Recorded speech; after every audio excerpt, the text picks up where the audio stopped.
Years anime ने अपना pop culture पर एक बड़ा इम्पैक्ट डाला है और अब वो समय नहीं रहा जब एनिमे को कार्टून कंसिडर करते थे, क्योंकि आज बच्चों से लेकर बूढ़ों तक हर कोई एनिमे देखना पसंद करता है। अब देखो वैसे तो बहुत से एनिमे अपने को देखने मिलते हैं, पर आज के इस वीडियो में मैं उनमें से कुछ मोस्ट पॉपुलर, मोस्ट वॉच और मेन चीज भाई हिंदी में अवेलेबल एनिमे आपको बताने वाला हूँ। तो बिना किसी देरी के चलिए अपने आज के टॉप 10 लिस्ट को शुरू करते हैं। सबके लिए एक एनिमे जरूर होता है जो आपको रूबरू करवाता है जापानीज एनिमेशन स्टाइल से, यानी एक ऐसा एनिमे जिसे देखने के बाद आप एनिमे के फैन हो जाते हो। मोस्ट ऑफ द पीपल के लिए वो था ड्रैगन बॉल जी। ये शो बहुत ही ज्यादा पॉपुलर है और इसका इन्फ्लुएंस लोगों के मन में आज भी देखने मिलता है। भले ही आपने ये एनिमे देखा ना हो, पर आपने गोकू का नाम तो जरूर सुना होगा, one of the iconic character जिसके ना जाने कितने सारे फैन हैं। इस एनिमे में आपको one of the best fight sequence देखने मिलेंगे और जिनका एनिमेशन आज के मॉडर्न एनिमेशन स्टाइल से कुछ अलग ही था, जो इस एनिमे को एक स्टैंड आउट एनिमे बनाता है। नंबर 9 पे है one of the most famous anime ever made, one punch man. इसका भी एनिमे वर्ल्ड पर और पॉप कल्चर पर अपना एक बहुत ही बड़ा इम्पैक्ट है और ये शो मैंने जितने भी एनिमे देख रखे हैं उनमें से सबसे फनीएस्ट लगता है because of the main protagonist Saitama, जो बचपन में मेरा one of the best super hero था भाई। साइतामा एक ऐसा सुपर हीरो है जिसे देखने के बाद आप हंसोगे, आप एंजॉय करोगे, आप चीयर करोगे, मतलब आपके सारे इमोशंस बाहर आएंगे उसको देखकर।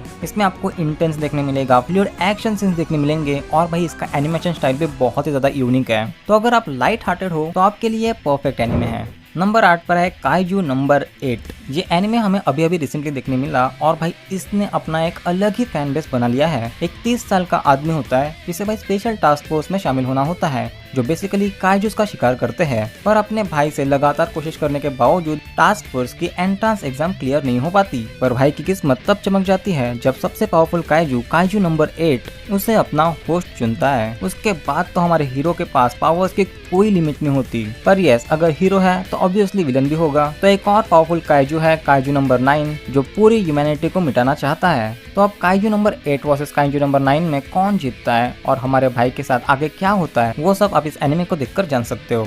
नंबर 7 पर है चेनसॉ मैन। इसमें हमें एक ऐसा वर्ल्ड दिखाया गया है जहाँ पे इंसानों के डर की वजह से डेविल्स पैदा होते हैं। डेंजी एक ऐसा बच्चा जिसके ऊपर बहुत ही ज्यादा कर्जा होता है, जिसका एक सिंपल सा ड्रीम है कि भाई एक अच्छी लाइफ हो, अच्छा खाना हो और एक अच्छी पार्टनर हो। तो उसका एक पेट होता है पोचिता नाम का, जो कि डेविल होता है। उसके पेट को आप एक बार देख लो, फिर आप ही डिसाइड करना कि ये क्या है एक्चुअल में। तो यस, आप समझ गए होंगे कि उसका पेट जो है वो एक चेनसॉ है, पर कुछ वजह से उसको अपनी बॉडी जो है वो पोचिता से यानी उसके डेविल पेट से मर्ज करनी पड़ती है, जो उसे चेनसॉ मैन बनाता है, जो कि एक डेविल और ह्यूमन का हाइब्रिड है, जिसके सिर से, हाथ से और पैर से चेनसॉ निकलता है। तो इसका कंसेप्ट ही बहुत ही ज्यादा ब्रिलियंस है भाई। और उसमें भी भाई इसका एनिमेशन भाई इतना ज्यादा पंची और गोरी है कि इसको देखने के बाद आप बोलोगे कि भाई एनिमेशन होना चाहिए तो ऐसा होना चाहिए। जो भी फाइट सीन्स है, जो भी एक्शन सीन्स है, वो इतने स्मूथली दिखाए गए हैं कि आप अपने स्क्रीन से नजर ही नहीं हटा पाओगे।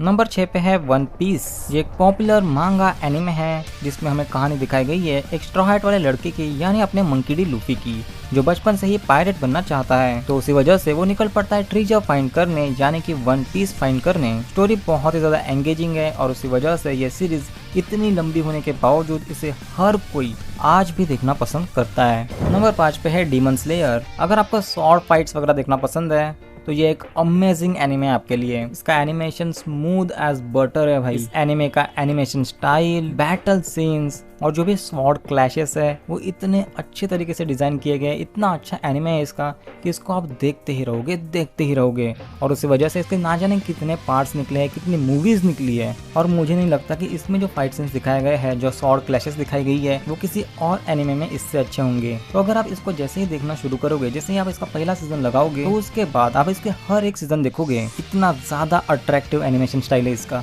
नंबर 4 पर है नारुतो, एक और लंबा एनिमे जो अपने स्टोरी और कैरेक्टर के दम पर 720 एपिसोड तक चला था। अब इन 720 एपिसोड्स में 220 नारुतो के हैं, तो वही 500 एपिसोड्स नारुतो शिपादुन के हैं, जो बेसिकली नारुतो एनिमे सीरीज का ही कंटिन्यूएशन है। ओके, तो स्टोरी नारुतो की है, जो एक यंग निंजा होता है और उसका अपना एक सपना होता है हॉकेज बनने का। अब देखो, इस मांगा एनिमे की स्टोरी सीजन 5 तक तो बहुत अच्छी लगती है, मजा देती है, पर उसके बाद मेकर्स ने इसमें जो फिलर्स एपिसोड्स फिल किए हैं वो उतने मुझे खास नहीं लगे। पर भाई नारुतो शिपादुन में जो एक्शन है, जो एडवेंचर दिखाया गया है, वो तो भाई नेक्स्ट लेवल का है और कई सारे राज भी खोले गए हैं। तो अगर आपने अब तक ये सीरीज नहीं देखी है, अब तक ये एनिमे नहीं देखा है, तो ट्राई कर सकते हो इसे।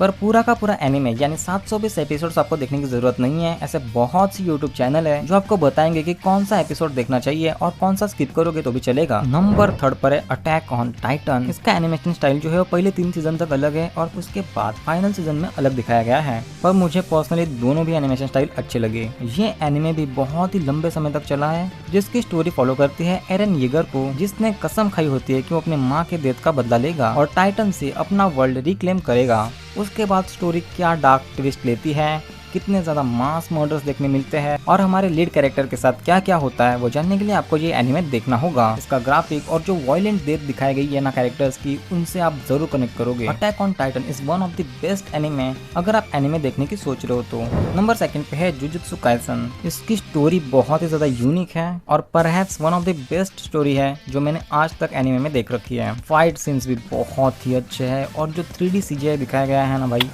चुम्मेश्वरी। उसका एनिमेशन बहुत ज़्यादा शार्प है, डायनामिक है और फाइट सीन्स बहुत ज़्यादा फुल ऑफ एनर्जी वाले दिखते हैं। मतलब हर एक कैरेक्टर के अंदर ऐसा दिखता है कि भाई ये बंदा कुछ करके दिखाएगा अभी। इसमें एक कैरेक्टर है गोजो सातोरी नाम का, उसका हर एक पंच हर एक किक भाई देखकर इतना ज़्यादा मजा आता है ना कसम से। और वो कैरेक्टर है भी उतना ही फनी। तो भाई एक अमेजिंग स्टोरी के साथ, अच्छे खासे फाइट सीन्स के साथ और ब्यूटीफुल एनिमेशन स्टाइल के साथ अगर आपको कुछ देखना है तो जुजुत्सु काइसन आपके लिए परफेक्ट एनिमे है। नंबर 1 पे है my all time favourite anime और जो पहला एनिमे मैंने देख रखा था वो यही एनिमे था।